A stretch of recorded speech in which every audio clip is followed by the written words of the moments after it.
સુરત શહેરના નાનપુરા વિસ્તારમાં રહેતા સજ્જુ કોઠારીનો આતંક દિન પ્રતિદિન વધી રહ્યો છે. મટકા જુગાર સુધી સજ્જુનો કારભાર સીમિત ન રહેતા વ્યાજખોરી સુધી ફેલાયો છે.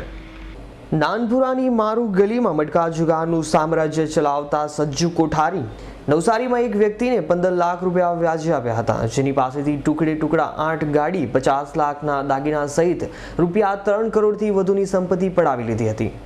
વાત એટલેથી પણ ન અટકતા ફરિયાદીનું નવસારીનું ઘર પણ પડાવી લીધું હતું અને ધમકી આપી હતી કે જો મારા નામે નહીં કરો તો ઘરના તમામ સભ્યોને મારીને ઘરમાં દફન કરી દઈશ. ફરિયાદીના આધારે યુસુફ કોઠારીની પોલીસે અટક કરી છે. હવે પ્રશ્ન એ થાય છે કે મટકા જુગારનું મારુ ગલીમાં નાનપુરા ખાતે સામ્રાજ્ય ચલાવતા સજ્જુ કોઠારીને કેમ કાયદા, કોર્ટ કે પોલીસનો ડર રહ્યો નથી?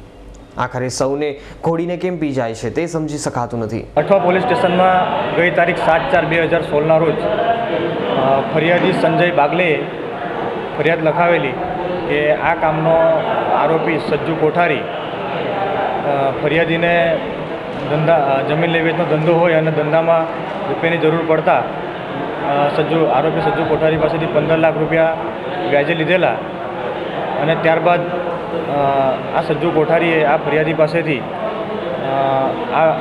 આ વ્યાજના રૂપિયા પેટે ફરિયાદી નવસારીના એના જે પોતાના ઘરમાં રહે છે એ ઘર એની પાસેથી એના પરિવારને જાનથી મારી નાખવાની ધાક ધમકીઓ તથા એના ઘરમાં જીવતા દાટી દેવાની ધાક ધમકી આપી એની પાસેથી બળજબરીથી લખાવી લીધેલ છે.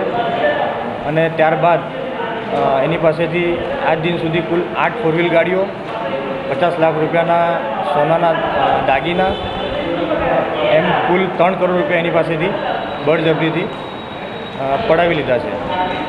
અને આ ગુનો દાખલ થયા બાદ આ ગુનાના કામે કુલ 8 ગાડીઓ પૈકી 7 ગાડીઓ કબજે લઈ લીધેલ છે. અને આરોપીઓ પૈકી એક આરોપી ઇનુસ કોઠારી જેને ગઈકાલે અટક કરી લીધેલ છે અને હાલ આ ગુનાની વધુ તપાસ જારી છે.